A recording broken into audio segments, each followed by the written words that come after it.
সাহারি খাওয়া কি? সাহারি খাওয়া কি কে বলছে সুন্নাত? হাত তুলুন। সুন্নাত, ইয়েস, ঠিক। কেউ যদি একদিন ঘুম ভাঙলো না, সাহারি খেতে পারলো না, তবু রোজা হবে, সমস্যা নেই। ইচ্ছাকৃত করবেন না, অনিচ্ছাকৃত। থুতু যদি কেউ দিয়ে নেয় রোজা হবে, ইঞ্জেকশন যদি কেউ দেয় রোজা হবে, কি বললাম বুঝলেন না? ডাক্তারকে ব্লাড দেবে রোজা হবে, কোনো সমস্যা নেই। কেটে গেল, রক্ত একটু বার হয়ে গেল, রোজা হবে। দিনের বেলা মেসওয়াক করলেন, রোজা হবে। যার মুখে গন্ধ হচ্ছে ব্রাশ করবে, রোজা হবে, কোনো সমস্যা নেই। এক কথাতে এই জায়গাটার ভিতর দিক দিয়ে ভিতরে কিছু মাল চলে গেলে, আর ওটা যদি ক্ষুধা নিবারণের উদ্দেশ্য হয়, তাহলে আর হলো না।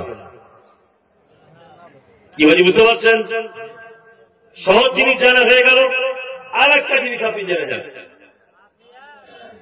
রমজান মাসে আমাদের আর একটা অধ্যায় আছে, তার নাম যাকাতুল ফিতর, অর্থাৎ ফিতরা।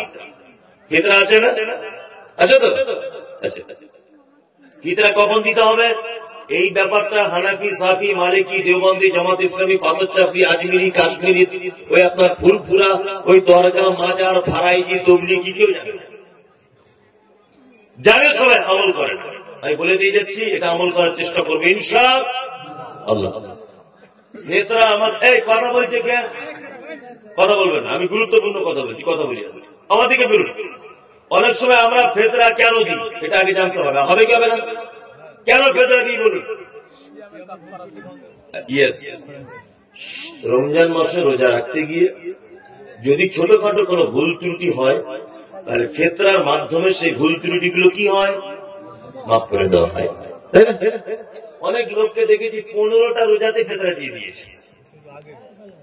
অনেক লোক দেয় কি জানেন? আবার যারা হানাফি মাযহাব মেনে চলে, যারা মুকাল্লিদ, কি বলা বুঝলেন, যারা তাকলিদ করে, হানাফি ভাইরা তো আবার রোজার প্রথম দিন থেকে শুরু করে। আমি একটা যুক্তিতে একটা কথা আপনাকে বলি, 15টা রোজাতে আপনি কি দিলেন? ফেতরা দিলেন। আচ্ছা বলুন, এখনো তো 15টা রোজা বাকি আছে আপনার, তাহলে এর মাঝখানে তো আবার ভুল ত্রুটি হতে পারে কি পারে না? পারে। আগে ফেতরা দেওয়ার কোন যুক্তি আছে না? নেই। তাহলে আল্লাহ রাসূলের সুন্নাত কি? সুন্নাত ঈদগাহে যাওয়ার আগে আল্লাহ নবী সাল্লাল্লাহু আলাইহি ওয়াসাল্লাম ফেতরা বার করে দিয়ে তবে তুমি ঈদগাহে যেতে দেবে। তবে ওলামাদের মতামত হচ্ছে এই, গরিব মানুষ যাতে বিশেষ উপকৃত হয়, ওই জন্য রোজার ঈদে 1 দিন 3 দিন আগে পর্যন্ত ফেতরা দেওয়া যাবে। এইবার ফেতরা দেব কি? ফেতরা খাদ্যদ্রব্য দিয়ে দেবেন। কি বললাম বুঝলেন? চাউল দিয়ে দেবেন। আমাদের প্রধান খাদ্য কি? ভাত। চাউল দিয়ে দেবেন সবাই। যদি বলছে মরিস এত চাউল গরিব মানুষ দিয়ে কি করবে, তো ওর চাউলের সম্পর্কে তোমার এত টেনশন কিসে? 11 মাস জোর খাওয়া হয়নি, তুমি খোঁজ নিয়েছিলে? তুমি এত ভাবতে যাচ্ছ কেন ওর ব্যাপারে? একটা কথা মাথায় রাখবেন, ইবাদত এর কোন পদ্ধতি কখনোই চেঞ্জ করা যাবে না। ফেতরা একটি ইবাদত। আল্লাহ রাসূল সাল্লাল্লাহু আলাইহি ওয়াসাল্লাম খাদ্য দ্রব্য দিয়ে দিয়েছেন, আপনাকে এইটা দিয়েই দিতে হবে, এটা একটি ইবাদত। নাম্বার 2 নম্বরটা জেনে নেন, ফেতরা জমা করবেন কোথায়? এই জায়গাটা খুব গেলা খাওয়ার। প্রথমে আমাদের বুঝতে হবে সুন্নত পদ্ধতি কোনটা, এটা জানতে হবে। আমি মুমতাজুল ইসলাম এটা মাইকে বলে দিয়ে গেলাম, সোশ্যাল মিডিয়াতে কালকে লাখ লাখ লোক দেখবে। আমি তদন্ত করে, গবেষণা করে, পড়াশুনো করে, জেনে বুঝে তবে এই কথাটা বলছি, আপনি আমার কথা কাটবেন না। একা নিজের ফেতরা নিজে একা দেওয়া সুন্নত, মাথায় থাকবে।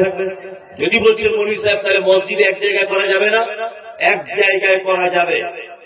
যার কাছে এক জায়গায় করবেন সেই মোড়ল যদি ইমানদার লোক হয়, আর মোড়ল যদি এই দায়িত্ব পালন করে যে রোজার ঈদের চাঁদ ওঠার আগে সমস্ত ফেতরা বিলি বন্টন করে দিব, গরিবদের মাঝখানে সব বুঝে দিব, আর এই কারণে ওই মোড়লের কাছে ফেতরা জমা করা যাবে।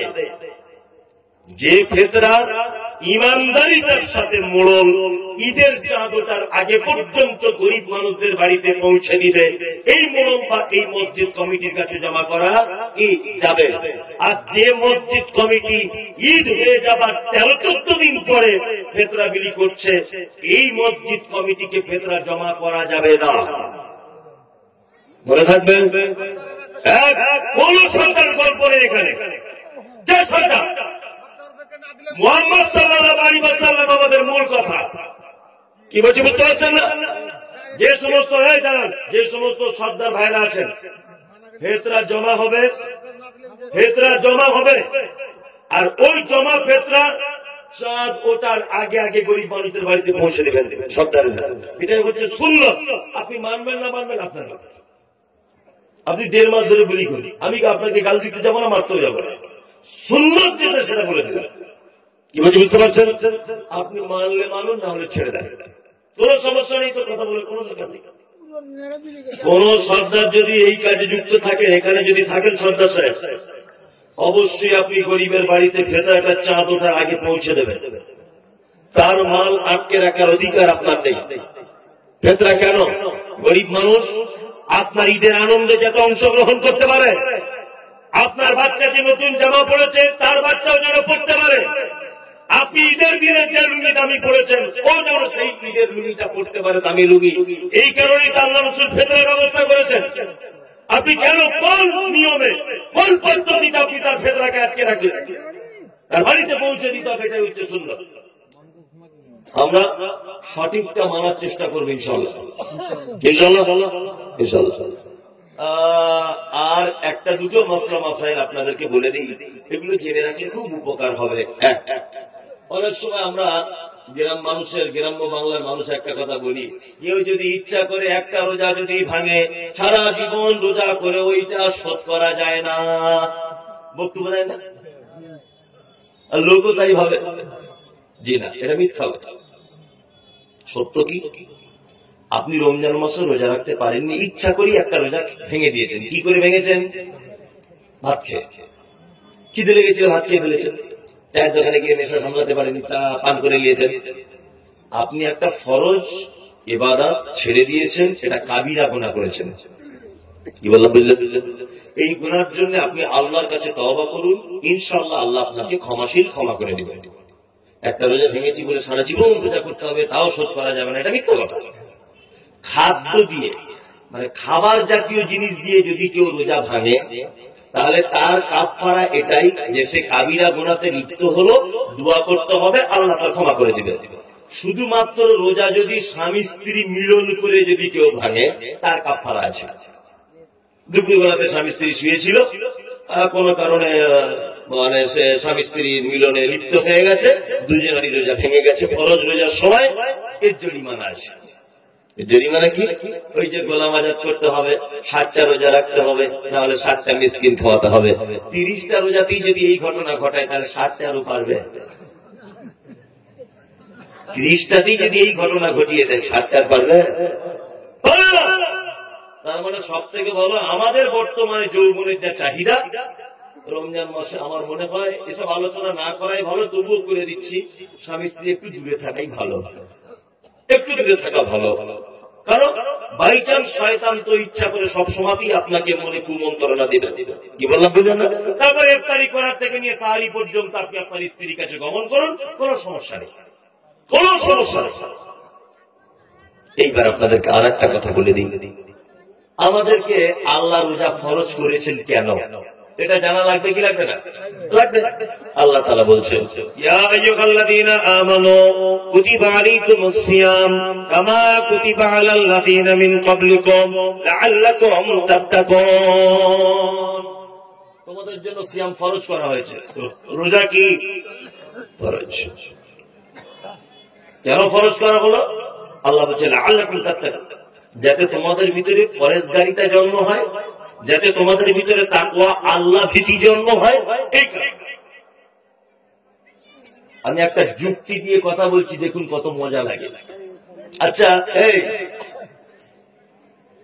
পৃথিবীতে প্রত্যেক ইবাদতে ভেজাল করা যায় নিজে নিজে, আর প্রত্যেক ইবাদতে 2 নম্বরই করা যায়, ইচ্ছা করলে করা যায়। আর প্রত্যেক ইবাদত লোক দেখারিও করা যায়, জানেন না? দান করাটা কি ইবাদত না? ইবাদত তো ইবাদত। আচ্ছা, আপনি যদি এখন দান করেন তা বক্তা আপনার নাম বলবে না? শুধু নাম বলবে না, বক্তাদের দোয়া করা ঢং কত আবার। হ্যাঁ, 20 টাকা দিয়েছে, তা প্যান্ডেলের ভিতরেই দোয়া ঘুরছে, 2000 দিয়েছে, প্যান্ডেলের বাইরে বার করে দিয়েছে, দিয়ে পালিয়েছে। আর কেউ 20,000 দিয়েছে, তা বলছে না তকবীর, আল্লাহু আকবার, আল্লাহ দয়াময়, আল্লাহ ফেরদাউসে পৌঁছে দাও, আর জায়গা নাই জান্নাতে, যেমন হোক করে ঢোকাও। মানে এমন করে দোয়া করছে জান্নাতের জায়গা নাই। মানে 20,000 দিয়েছে, মাল অনেক বেশি।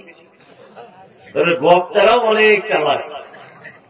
কম দান দোয়া কম, মিডিয়াম দান দোয়া মিডিয়াম, বেশি দান এমন দোয়া করছে যে জান্নাতে ঢুকিয়ে তবে ফিরছে বক্তা। বুঝতে পারছেন? আবার এটা বক্তা গেল, আর যে দান করছে তার গুণ আছে। দান করেছে, বক্তা সাহেব নামটা বলতে ভুলে গেছে, তো ঘুরে এসে আবার বলছে আমার নামটা বলুন। যে কি নাম? বলছে আমার নাম শফিকুল ইসলাম। তা বক্তা বলছে আল্লাহ যে দান করেছে তার নাম শফিকুল, মাফ করে দাও তুমি জীবনের ভুল, গোনা কাটা তুমি তার মাফ করে দাও। এসে যা বলে আর কি, কি বলছে বুঝতে পারছেন না?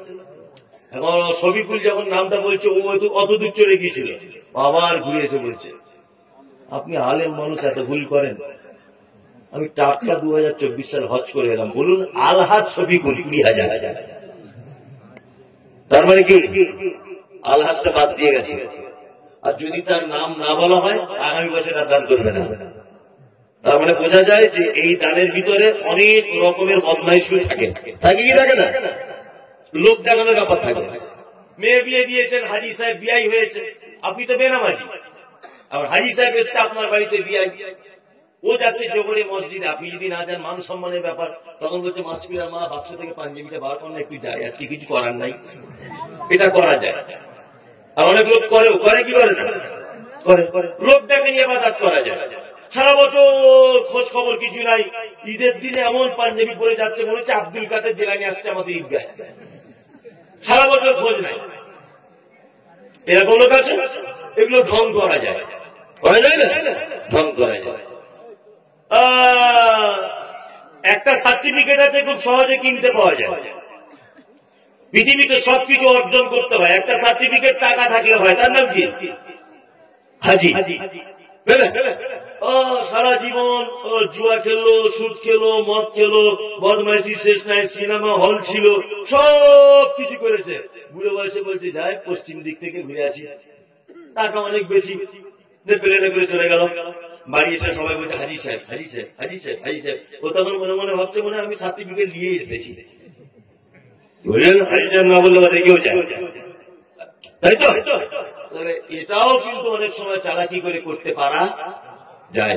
এর একটা নিদর্শন থাকে, থাকে না? খেজুর আনে, পানি আনে, তসবি আনে, আবার বড় পাঞ্জাবি পরে, যে নামাজ পড়ে তার একটা নিদর্শন থাকে, থাকে না? এই জায়গাটায় কালো দাগ হয়, কারো এই জায়গাটায় ঘাটা পড়ে যায়, যায় না? পৃথিবীতে প্রত্যেক ইবাদত মানুষ দেখানো যায়, একটি মাত্র ইবাদত আছে, ইবাদতটা শুধু মানুষ আল্লাহর ভয়ে করে, তার নাম কি? রোজা। এক সাহারি থেকে ইফতার পর্যন্ত পানি টানি খাওয়া যাবে, একটু হালকা পানি পান করা যাবে, হালকা ফ্রি টি টানা যাবে না? কিছু যাবে না?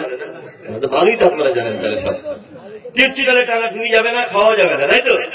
এইবার আপনি বাথরুম ঘরে গোসল করতে ঢুকেছেন, কথা বুঝবেন, কঠিন পিপাসা লেগেছে, বহরমপুরে গিয়েছিলেন কাজে, সাইকেল চালিয়ে এলেন, কঠিন পিপাসা হয়, জান বার হয়ে যাচ্ছে, বাথরুমে দরজা লাগিয়ে দিলেন। বাথরুমে কেউ যায়? একাই যায়। আচ্ছা, তখন আপনি ইচ্ছা করলে 2 ঢোক পানি পান করতে পারতেন কি পারতেন না? পারতেন। কেউ করে? করে না। কার ভয় করে? আল্লাহর ভয় করে। সুবহানাল্লাহ, সুবহানাল্লাহ।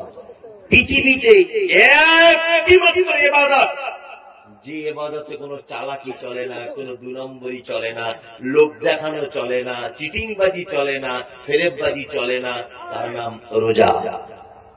কি বুঝতে পারছেন? এটা মানুষ কার ভয় করে? আল্লাহর ভয় করে। আর সত্যি মানুষ আল্লাহর ভয় করে। রমজান মাসে দেখবেন কিছু লোক পুরো ফেরেশতা, গুরু ফেরেস্তা, মসজিদে গেলে জুতো চুরি, এত লোকের আমদানি, জুতো পাল্টাপাল্টি, কানে দুটো দাঁতন নিয়ে ঘুরছে তো কি এবাদাতে। আল্লাহু আকবার। ঠিক 27টা রোজায় বহরমপুরে সিনেমা হল থেকে অনলাইনে টিকিট বুক করে রেখেছি, ঈদের দিনে দেখতে যাবে। তাই এরকম লোক আছে। ওকে যদি কোমরপুরের গরুহাটে যদি বিক্রি করা হয় গোস্তের দরে 1.5 কুইন্টাল ওর শরীরে গোস্ত, অথচ রমজান মাসে বলছে পরিশ্রম আমার গ্যাসের অসুখ, রোজা রাখতে পারি না। অথচ মনে হয় একটা ছোট বকরি ছাগল ভুনা করে দিলে একাই খেতে পারবে, আরাম করে রমজান মাসে রোজা রাখে। মেয়েটার বয়স 16 বছর। ওর মাকে বলছি কি ব্যাপার ভাবি, কি ব্যাপার চাচ্ছি, তোমার মেয়ে রোজা রাখলো না? বলছে আমার কচি মেয়ে কি করে রোজা রাখবে, ভোরবেলা উঠতে পারে না। 17 বছর বয়স, বিয়ে দিলে কাজ সকালে ছেলে হবে। তুমি বলছো তোমার মেয়ে বাচ্চা, ও মেয়েকে আমি চিনি না। স্কুল খোলে 11টায়, আর তোমার মেয়ে বাড়ি থেকে বার হয় 9:30টায়। এই 1.5 ঘন্টা করে কি? এখনো তুমি বলছো আমার মেয়ে বাচ্চা। তোমার মেয়ে রাতের বেলা মোবাইলে SMS করে, চ্যাটিং করে, ভিডিও কলে কথা বলে, আমরা বুঝি না তোমার মেয়ে এখনো বাচ্চা? 17 বছর বয়স হয়, আর ওর মা ওকে সাপোর্ট দিচ্ছে। আমার কচি মেয়ে কি করে রোজা রাখবে হুজুর? আশ্চর্য। এই সমস্ত ভণ্ডামিগুলো হয় কি হয় না? হয়। শুনুন, অর্ধেক রোজা নেই, অর্ধেক রোজা বলে কোন রোজা নাই। যেমন আমার মাদ্রাসা রমজান মাসে খোলা থাকবে, রমজান মাসে আমার মাদ্রাসা টোটাল খোলা থাকবে, ইফতারি হবে, সাহারি হবে, সব হবে। রমজান মাসে কোনো ছুটি নেই। যারা একদম বাচ্চা, কোরআনের হিফজের মাদ্রাসা, একদম যারা বাচ্চা, ওই 5 বছর 6 বছর বয়সের ছেলেরা ভর্তি হয়েছে, তো ওরা তো রোজা রাখতে পারবে না। পারবে বলুন? পারবে না। ওদেরকে আমি সব কালকে বসিয়ে মাদ্রাসায়, আমার মাদ্রাসায় বুধবার বৃহস্পতিবার জলসা, কাল বা পরশু দিন আমি ওদেরকে বলে দিয়েছি যে তোমাদের রোজা কারো 10টা পর্যন্ত আর কারোর 12টা পর্যন্ত ইফতার। তোমাদের 12টায় কারো ইফতার হবে, কারোর 10টায়। তোমাদের কারোর অর্ধেক রোজা, আবার কারোর তার অর্ধেক রোজা। 10টা পর্যন্ত পানি টানি কিছু খেতে পারবে না। যে খাবে সিসি ক্যামেরায় দেখতে পারে তার চামড়া তুলে দেবো। আচ্ছা, এই 10টা পর্যন্ত কারা কারা রোজা করবে? 20 জন হাত তুলেছে। হুজুর আমরা সবাই করবো 10টা পর্যন্ত। আচ্ছা বলো 12টা পর্যন্ত কারা? আরো 20 হাত তুলেছে, ধরে নেন। হুজুর আমরা। আসলে অর্ধেক রোজা নয়, এটা হচ্ছে ওদের ট্রেনিং। কি বলে বুঝলেন না? যাতে আগামী বছর 2টো করতে পারে, তারপরের বছর আবার 2টো করতে পারে। এটা কি ট্রেনিং? আপনার বাচ্চাকে আপনি ট্রেনিং দেবেন। ভোরবেলা কত তুলবেন? 7 বছরের বাচ্চা, তাই কি তুলুন ওকে, সাহারি খেতে বলুন যে 2টো খাজুর খাও মা, 2টো খাজুর খাও। তুমি মা 12টা পর্যন্ত রোজা ভেঙে দেবে, তোমার খুব বড় নেকি। আর তুমি যদি না করো না, আল্লাহ তোমার জিভ কেটে দেবে, আল্লাহ তোমার চোখ কানা করে দেবে, ভয় দেখাবেন। তার মানে অভ্যাস করবেন, ওকে ট্রেনিং দেবেন। মাঝে সাঝে ওকে চেক করবেন, বাবু কিছু খেয়ে নাওনি তো? হ্যাঁ, তুমি ওরা চকলেট খাচ্ছিলে না? না আমি খাইনি তো। আচ্ছা মা খেও না, তুমি 12টার সময় আজান হলে তারপর তোমার ইফতার। এইভাবে বাচ্চাদেরকে ট্রেনিং দিতে হবে। সাহাবায়ে কেরামগণ এইভাবে বাচ্চাদের ট্রেনিং দিতেন। কি বলছি বুঝতে পারছেন? আর আমাদের তো গোড়াই খারাপ, তার গাছে ফল ধরবে কি করে? ওর বাপই তো রোজা রাখে না। হ্যাঁ, ওর বাপই রোজা রাখে না। আমাদের পাড়া গ্রামের একটা খারাপ কথা আছে যে শাশুড়ি যদি দাঁড়িয়ে মোটে, বৌমা ঘুরিয়ে মোটে। এটা আমাদের পাড়া গ্রামের কথা। তা বাপই যদি রোজা না রাখে, ওর বেটা জীবনে আর ওকে দেখে শিখবে? হ্যাঁ, বাপ ভালো তার বেটা ভালো, মা ভালো তার ঝি, গাই ভালো তার দুধ ভালো, গাই ভালো তার বাছুর ভালো, দুধ ভালো তার ঘি। একটা কথা আছে, মা যেমন হবে দেখবেন মেয়ে ঠিক তেমন হবে, বাপ যেমন হবে দেখবেন বেটা ঠিক তেমনই হবে, হবার চান্স বেশি। আপনাকে দেখে আপনার বেটা শিখবে, আপনাকে দেখে আপনার কি শিখবে? বেটি শিখবে। ইনশাআল্লাহ আমরা রমজানের জন্য প্রস্তুতি নেব। ইনশাআল্লাহ সবাই ইনশাআল্লাহ 30টা রোজা রাখবো। ইনশাআল্লাহ ইনশাআল্লাহ আল্লাহ আমাদের তৌফিক দান করো। আমিন আমিন। আচ্ছা, তাহলে রমজানের ব্যাপারটা পাঠ শেষ। আমি বলেছিলাম 1 ঘন্টা করে বলবো। 1 ঘন্টা প্রায় 10 মিনিট হয়ে গেল এই রমজান সম্পর্কে বলতে। এটা বললে তো আরো অনেক টাইম লাগবে।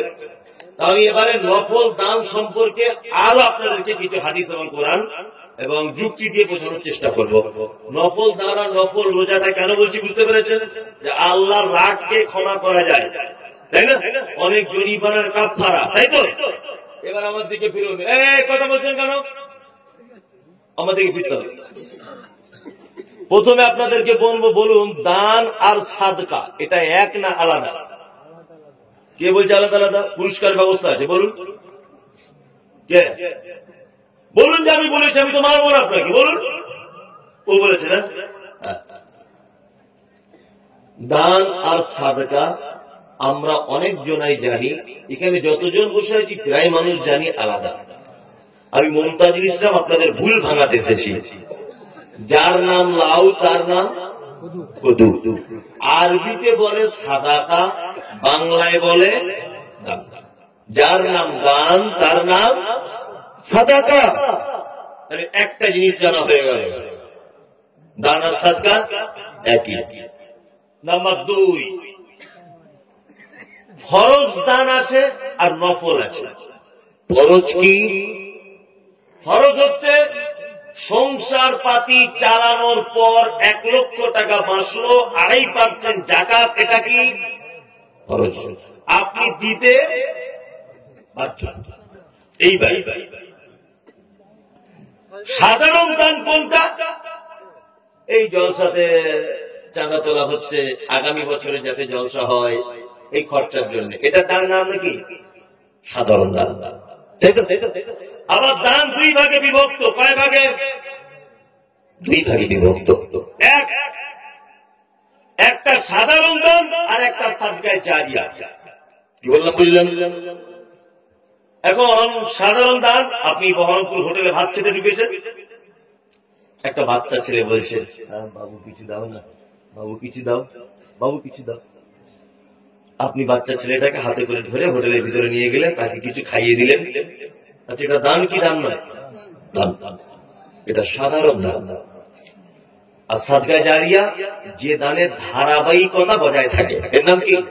সাদকায়ে জারিয়া। এখানে আমি একটা কথা বলবো, এটা মসজিদের উন্নতি করবে স্যার, কারণ এই কথাটা মনে হয় না বলাই ভালো, কমিটির লোকও রেগে যাবে। কিন্তু রেগে গেলেও হবে না, আমি সত্যিটা বলবো। সত্যিটা বলবো কি বলবো? আচ্ছা, আমার পাতলা পায়খানা হচ্ছে খুব, ধরে নেন মোটামুটি 12-13 বার হয়েছে, বা একটা ছেলে হচ্ছে ধরে নেন 12-13 বার। মাঠে পায়খানা করছে, সে একদম আগলা হয়ে পাচা খুলে, এখন পাচা খুলে যে বসেছে, ওখানে একটা বিষাক্ত সাপ ছিল, সাপ ওর পাছাতে কামড়ে গিয়েছে। ও দৌড়াতে দৌড়াতে দৌড়াতে দৌড়াতে ফটিক ডাক্তারের কাছে গেছে। ফটিক ডাক্তার কি বলছে, ডাক্তারবাবু কি সর্বনাশ হলো, কি সর্বনাশ হলো? বলছে কি হলো? বলছে আমার পাতলা পায়খানা হচ্ছে, থাকতে পারিনি, মাঠে গিয়ে যেই লুঙ্গিটা তুলে বসেছি একটা সাপ এসে কামড়ে দিয়েছে, তাড়াতাড়ি করে ঔষধ দেন। আচ্ছা বলুন, ডাক্তার যদি অরিজিনাল হয়, পাতলা পায়খানার ওষুধ আগে দেবে না সাপের বিষের জন্য আগে ওষুধ দেবে? কোনটা? হ্যাঁ, পায়খানা ওর আরো 4 বার হলেও বেঁচে থাকবে, তাই না? কিন্তু সাপের বিষের ওষুধ না দিলেও মারা যাবে। তার মানে শুধু ডাক্তার হলে হবে না, কোন ঔষধ কখন দিতে হবে এই জ্ঞান থাকতে হবে। টাকা আছে বলে দান করে দেবো, সাদকায়ে জারিয়া করে দেবো, এটা নয়। সাদকায়ে জারিয়া কোন জায়গাটায় করা উত্তম, এটা আমাদের জানা লাগবে কি লাগবে না বলুন? লাগবে, লাগবে। মসজিদ কমিটি ভাই আপনারা রাগ করবেন না, আমি আল্লাহর রাস্তায় আপনাকে বলছি, রাগ করবেন না, একদম করবেন না। আমি একদম বাস্তব চিত্রটা আপনার যাতে কল্যাণ হয় সেই জন্য আপনাকে বলছি। আচ্ছা, মসজিদে আপনি 5 কুইন্টাল রড দান করলেন, 5 কুইন্টাল রড। আচ্ছা বলুন তো, এটা সাদকায়ে জারিয়া কি জারিয়া নয়? জারিয়া, জারিয়া। আচ্ছা, 100 বছর পরে এই মসজিদ ভেঙে দেওয়া হবে কি হবে না? আবার অন্য মসজিদ নতুন করে হবে, 100 বছর পরে পুরাতন হয়ে যাবে, তারপর নতুন। তাহলে 100 বছর পরে আপনার ওই রড আর মসজিদে থাকবে? ভাঙড়িওয়ালার কাছে চলে যাবে। তাহলে আপনার এই নেকির বয়স 100 বছর, তাই না? সাদকায়ে জারিয়া। এবার আপনি মাদ্রাসায় একটা ছেলে কোরআনের হাফেজ হচ্ছে, তাই না? এই ছেলেটা হাফেজের জন্য আপনি 200 টাকা দান করেছিলেন, আপনার ওই টাকাটা খেয়ে ও হাফেজ হচ্ছে। বলুন, ও কোরআন পড়লে আপনি নেকির ভাগ পাবেন কি পাবেন না? পাবেন।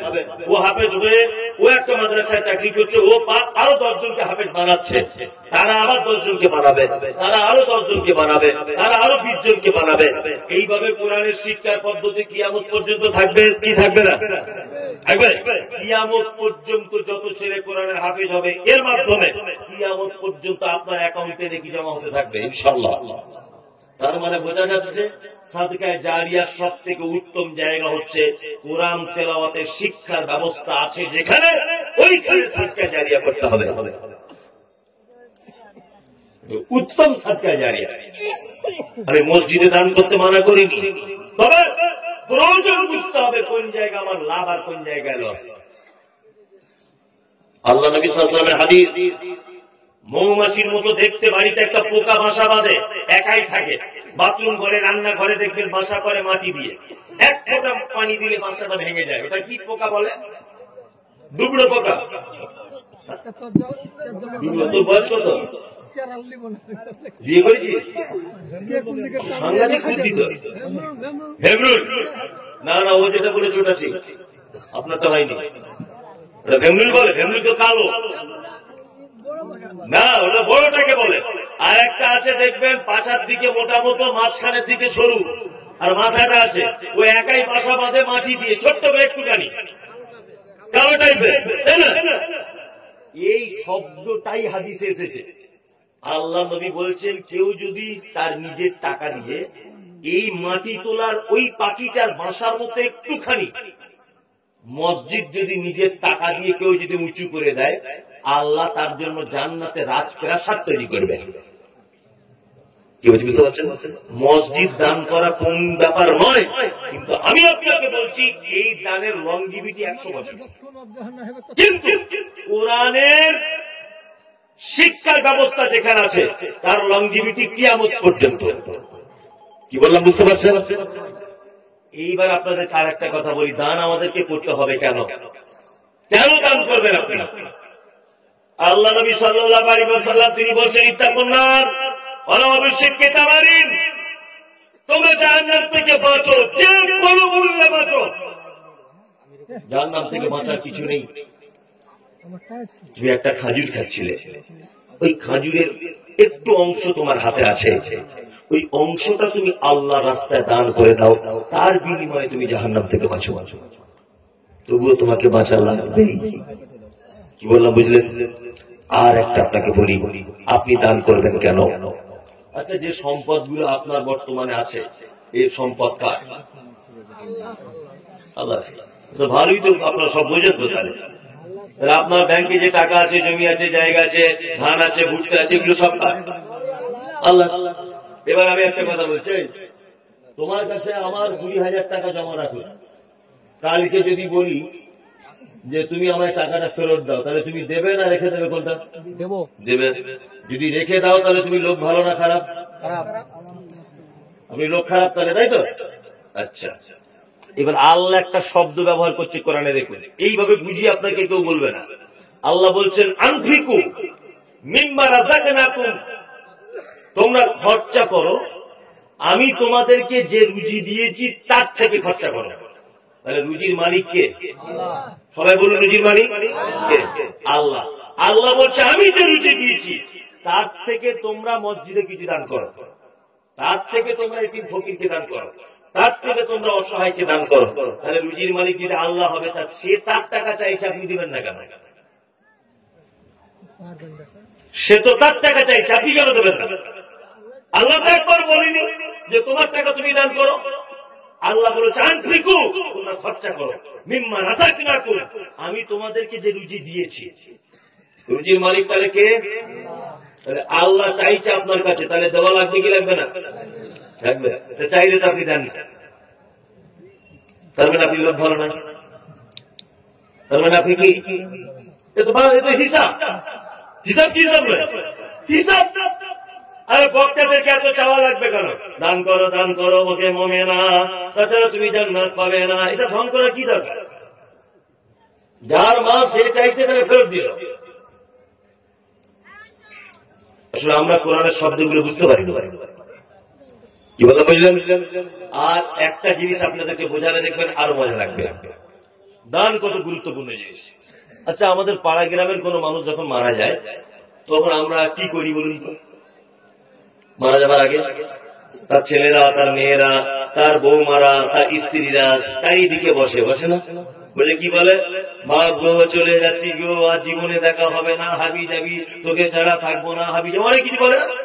আর একটা জিনিস করে, কি করে, পানি দেয় তার গালে, দেয় না? আপনার এখানে দেয়, পানি দেয়। আচ্ছা, যে লোকটা মারা যাচ্ছে মৃত্যু যন্ত্রণায় ছটপট ছটপট করছে, ও কি পানি চায়?